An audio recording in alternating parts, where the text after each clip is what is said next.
Why Jody Watley walked away from hit-making Shalamar. 10 reasons Jody Watley walked away from Shalamar.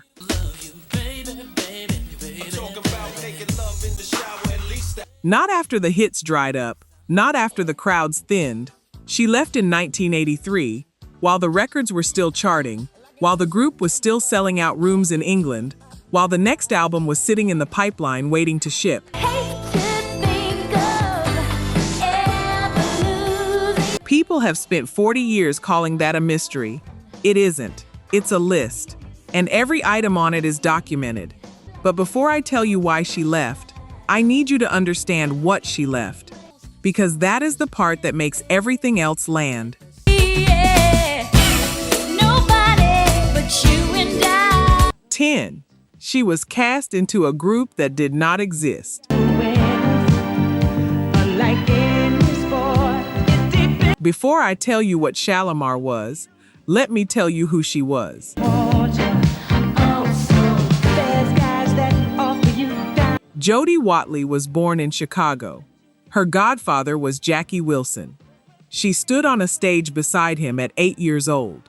By 14, she was dancing on Soul Train, and by 17, she and Jeffrey Daniel were two of the most recognized dancers on American television.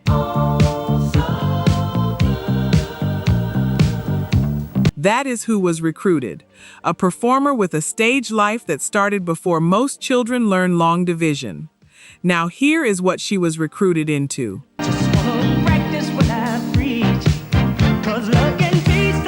In 1977, a record called Uptown Festival, a Motown medley, was released under the name Shalamar.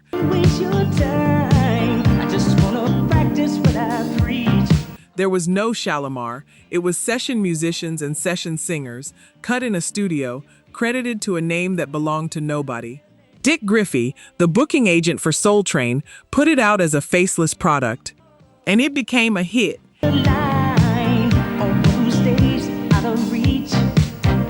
And then the hit created a problem, because a hit record needs a group that can be photographed. It needs bodies for the stage, faces for the sleeve, dancers for the television spot. So Griffey went looking, and he found her.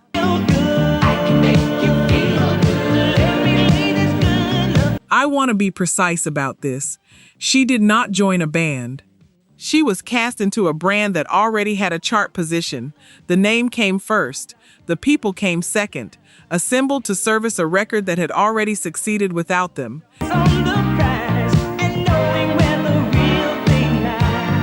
And the assembly kept going. Gary Mumford was in the lineup, then out. Gerald Brown sang lead on Disco Gardens in 1978. Then he was gone too. Howard Hewitt came in and became the voice everybody remembers.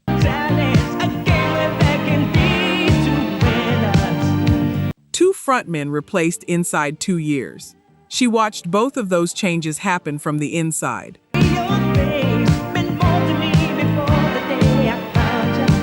So she learned something very early, at an age when most people are still learning to trust the room they are standing in.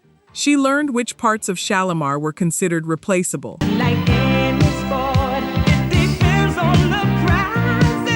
If the name existed before the people did, then the people were never the point. That is not bitterness. That is just what the sequence of events tells you.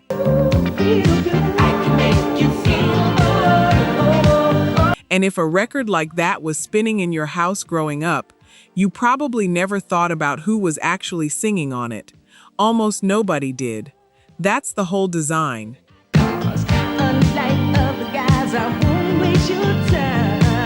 9. She sang background on the songs you know best.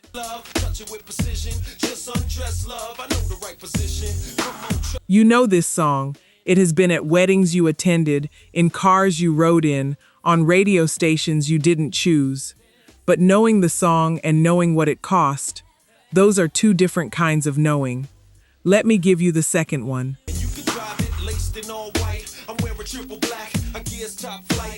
August 1979. Solar Records releases The Second Time Around. It goes to #1 on the Soul chart. Number 8 on the Billboard Hot 100, the highest the group would ever climb on pop. Number 1 on the dance chart in January of 1980.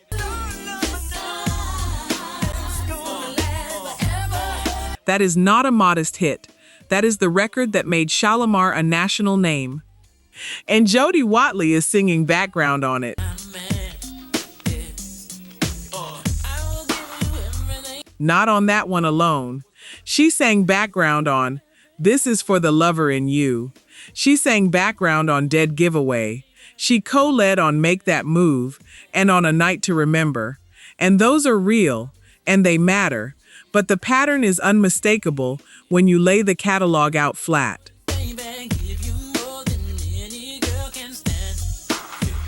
The group's biggest commercial moments were built on Howard Hewitt's lead, and the woman standing beside him on every album cover, in every photograph, in every television appearance was, on the records that mattered most, support.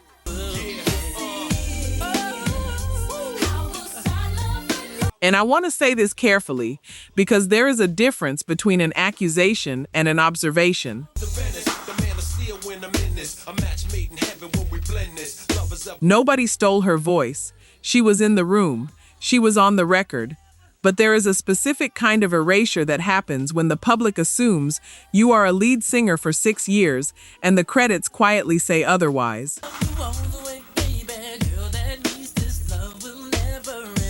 There is a reason on this list where what happened was not a business decision at all. It was personal. It was said out loud, to her face, and one of the people involved has since apologized for it publicly.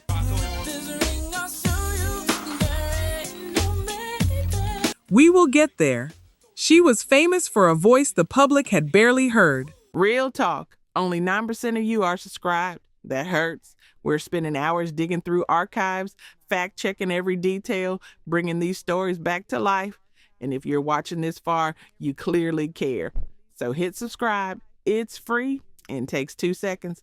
Now, to my subscribers, barely any of you have joined the membership. And honestly, that stings even more. You know the work we put in. You keep coming back. If these videos have ever made you feel something, if this music means something to you, join the membership. It's one coffee a month, and it's the only way we keep this going. Let's build this together. All right, back to it. 8. She built the image. The group owned it. Like an answer from above, you came into my life. Let me tell you what she brought into the room that nobody else in that group brought.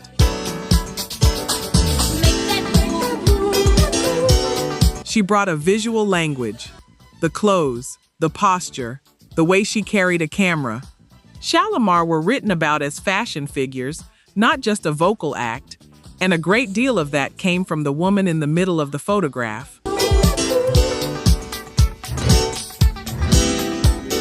By 1982, the Friends album turned the group into something enormous in the United Kingdom, A Night to Remember. There it is. I Can Make You Feel Good, the title track.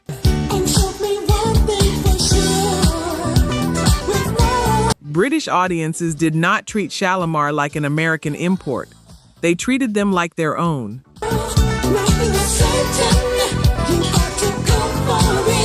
And the thing that pushed it over was not a vocal. It was Jeffrey Daniel, on Top of the Pops, body popping, premiering the moonwalk on British television.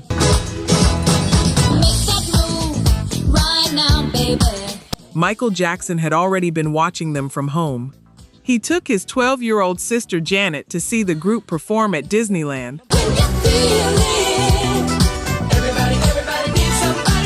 Sit with what that means. The two members driving the group's cultural footprint, the dancer and the woman defining its look, were the two members who were not fronting the records.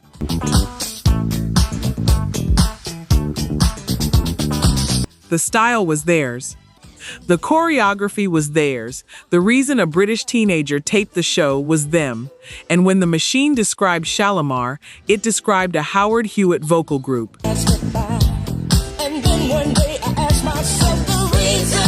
And whether the industry made that framing consciously or by pure habit, I think you already know which one it was. Here is the proof of what she was actually capable of, and it comes later.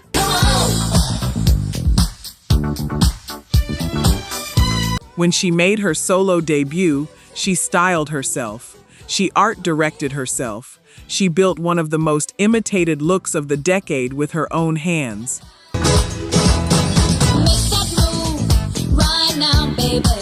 That woman was in Shalamar the entire time.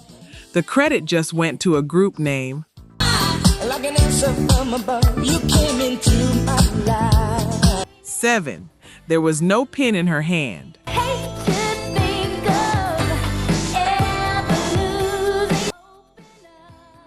Let me tell you who Leon Silvers III was, because you cannot understand this entry without him.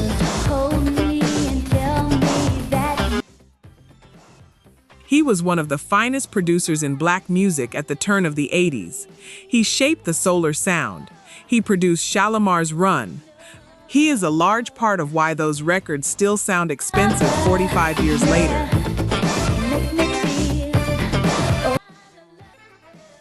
None of what follows is a complaint about him.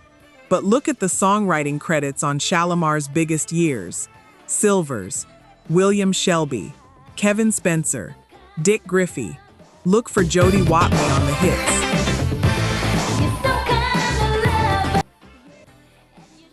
She isn't there. For 6 years, on a catalog of gold records, the woman on the cover had no authorship of the material. And I want to be clear about what I am saying.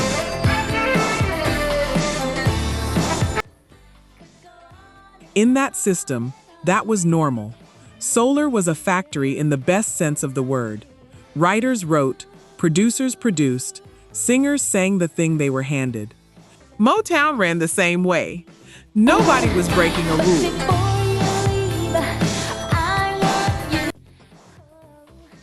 But normal and acceptable are not the same word. And a person can look at an arrangement that is perfectly standard and decide it is not survivable for them. Here is how we know the writer was in there the whole time.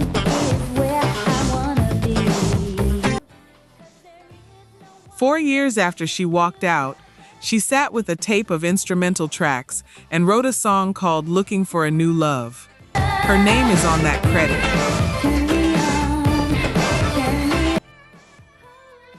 It went to #1 on the R&B chart and held it for 3 weeks. It sat at #2 on the Hot 100 for 4 straight weeks. She was always going to be able to do that. Shalamar simply never asked.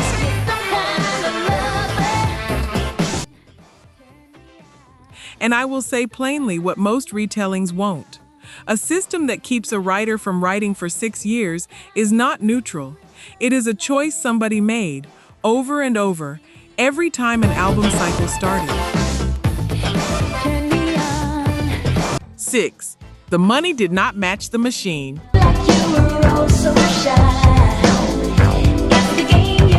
Let me tell you who Dick Griffey was, because history has been unkind to him in ways that are lazy and kind to him in ways that are also lazy.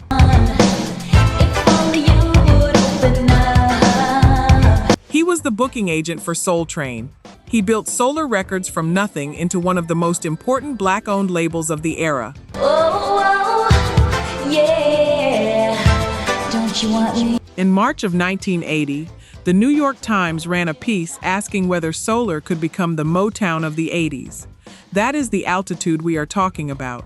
Griffey was not a small operator squeezing a small act. He was building an empire, and Shalamar was one of the engines under it.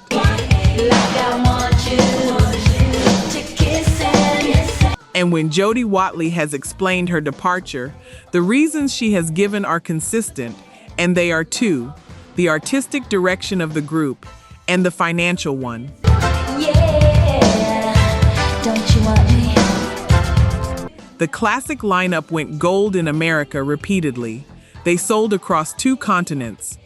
They filled British arenas. The second time around alone moved 1 million copies.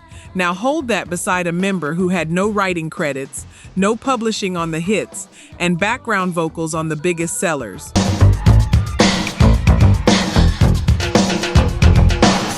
Publishing is where the durable money lives, always has been.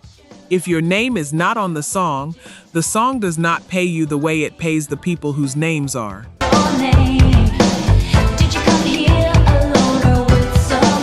So the disagreement was never abstract, it was structural.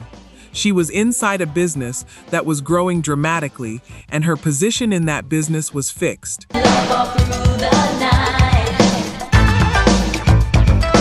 And I will say clearly what most people won't.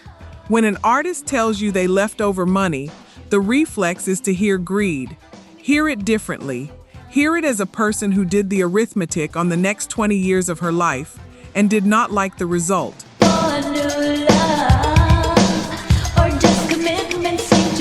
That is not greed. That is literacy.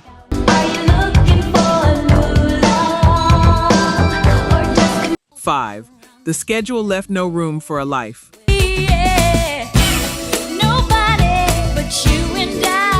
Before I give you this reason, I want you to picture the actual calendar of the woman we are discussing.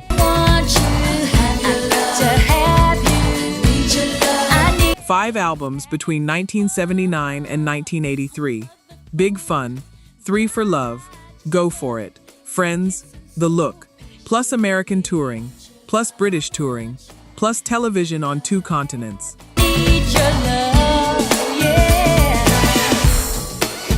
5 albums in 5 years, and she was in her early 20s for all of it. In 1980, she had her first child, a daughter, Lauren. She worked through the pregnancy. She returned to the group quickly afterward. I am not offering that as a grievance. She has never framed it as one. I am offering it as a measurement. Must be, we'll light some candles. Because that is the measurement of a machine with no give in it. The release schedule did not pause. The touring did not pause. The product did not pause. And here is the thing about a pace like that. It works, right up until the moment you look up. I want you, Most people in that position never look up. The momentum is its own argument. Another record, another tour, another year, and the years go by in a way that feels like success, because technically it is.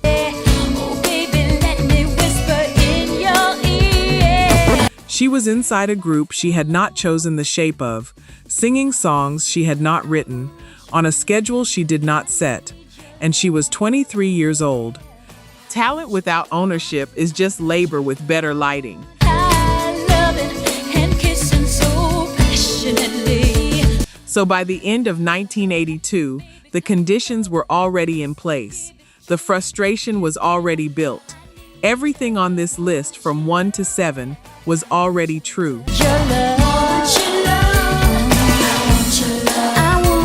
What she needed was the moment that made all of it impossible to keep carrying. Disturb this groove. I just wanna concentrate on 4. Her father died and the clock changed.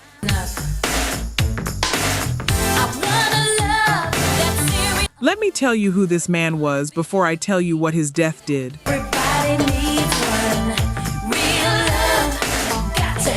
Jody Watley's father was a Pentecostal minister in Chicago. By her account, a vivid, magnetic figure, the kind of man a room adjusts itself around. He was the reason she was standing on a stage next to Jackie Wilson at 8 years old. In 1982, he died suddenly. He had not yet reached 50.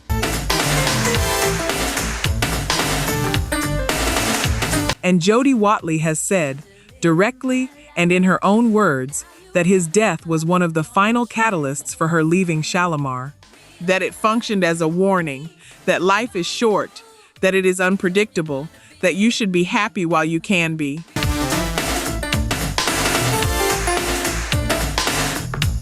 I know, I felt the same way when I found that. Take a second with it, because think about what that does to every other item on this list. You gotta give it up. Real love. I know I wanna have Before 1982, the credits problem was a career problem. The money was a career problem. The direction of the group was something to be negotiated at the next meeting, in the next album cycle, next year. After a man dies at 49, next year stops being a currency you can spend. Everybody needs one real love. That is the thing nobody accounts for when they call her departure impulsive or ungrateful. It was not impulsive, it was the opposite. It was somebody being handed a very hard piece of information about how much time a person actually gets and then acting on it correctly.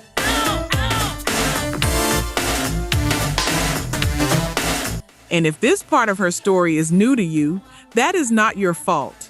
It was never in the write-ups. The write-ups preferred the version with the drama in it. Real love, got to have real love. But it does not have to stay that way. Some of you are going to go read about this after the video ends. Good. That is exactly the point.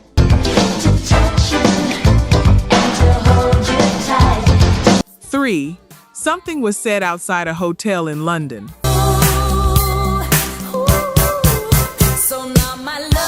Let me tell you who Howard Hewitt is, because this entry is not a hit piece, and I am not going to let it become one.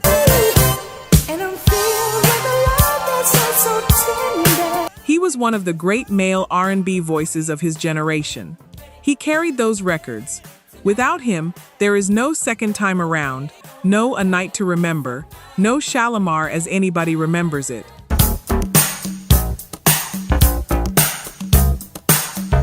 And what he has done in the last few years takes a kind of courage most people never find. Here is what he has described publicly, on camera, in his own telling.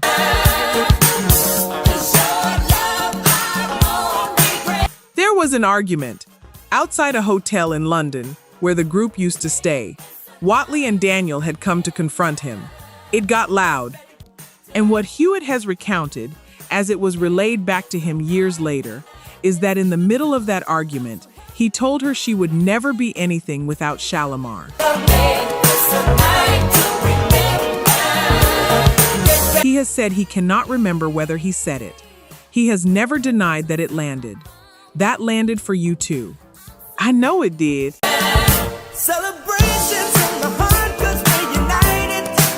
This is the reason I flagged at the top of the list. Everything else was structural. The way the label was built, the way the credits fell, the way the business was arranged. Those things happen to a lot of artists, and no individual has to intend them. And these days that I live, I will deliver. This one was different. This one was a sentence, spoken by one person to another person, and it did damage that outlasted the group by 4 decades.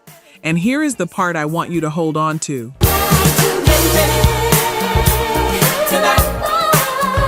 In 2022, 40 years later, Howard Hewitt posted a public message titled, "It's never too late to say I'm sorry. 40 years is long enough."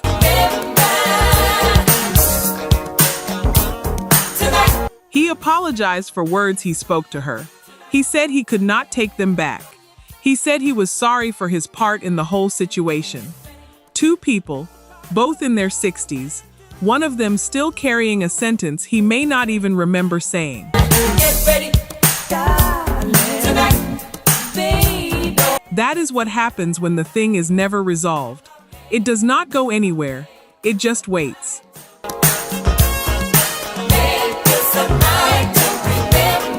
2. She walked out while they were winning. But you can't keep running away from love. Let me put you in the room. In the spring of 1983, Shalamar are not struggling.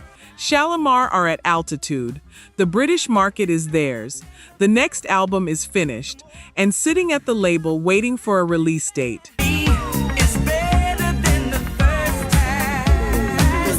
The Look comes out on July 11th, 1983. It reaches number 13 on the R&B chart. Number 7 in the United Kingdom.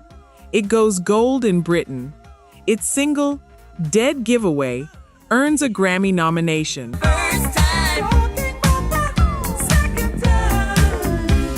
Jody Watley and Jeffrey Daniel were already gone before that record reached a store shelf. And I need you to hold that for a moment, because it dismantles the easy explanation.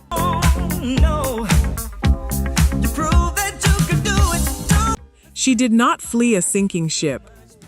There was no sinking ship. The group she left went on to place Dancing in the Sheets from the Footloose soundtrack at number 17. The group she left won the only Grammy in Shalamar's history for Don't Get Stopped in Beverly Hills, with a lineup she was not in.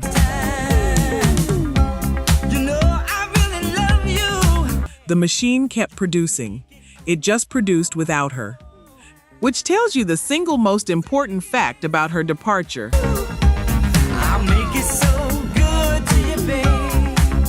She was not leaving because it stopped working. She was leaving because she had concluded that it working did not change her position inside it. And I paid for my mistakes, yes I did, girl. Another gold record was not going to put her name on a song.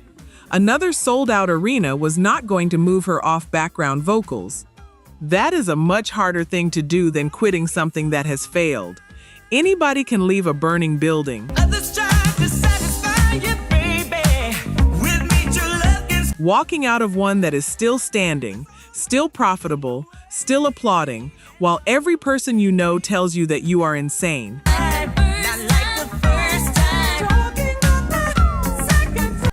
That requires a conviction most people never have about anything.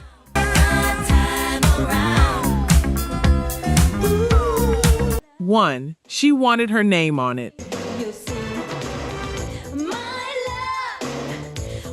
Let me tell you who she was in the 18 months after she walked out, because almost nobody knows this part.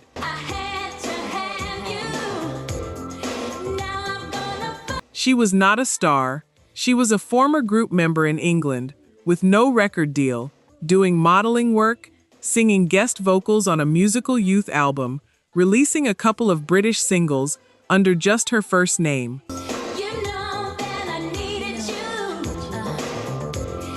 She had traded a gold-selling group for that, on purpose. In December of 1984, she stood in a London studio for Band Aid, singing on Do They Know It's Christmas, one of the only Americans in the room, and the only black woman in it.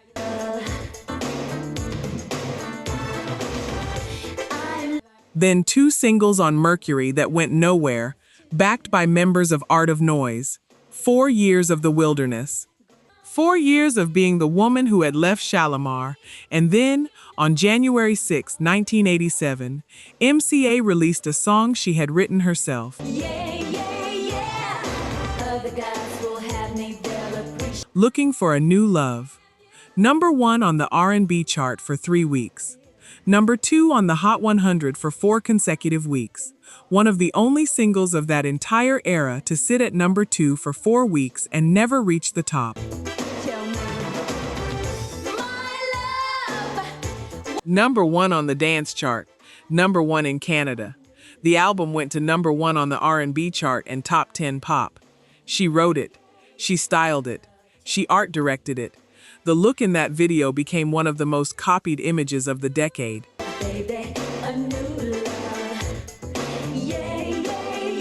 And in 1988, she won the Grammy for Best New Artist. 9 years after her first number 1 record. Now here is the line that closes the whole story.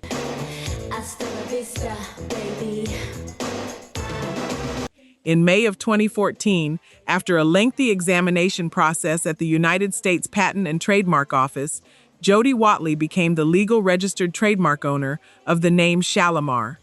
Read that again slowly.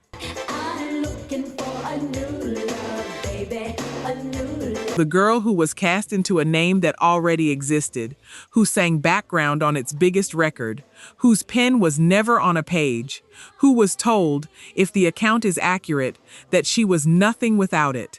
She owns the name.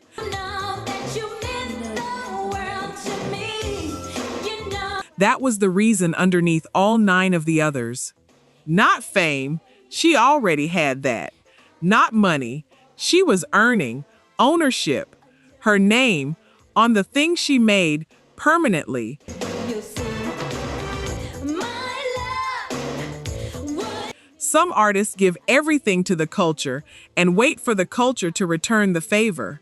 She stopped waiting and went and took it back, with a lawyer and a filing.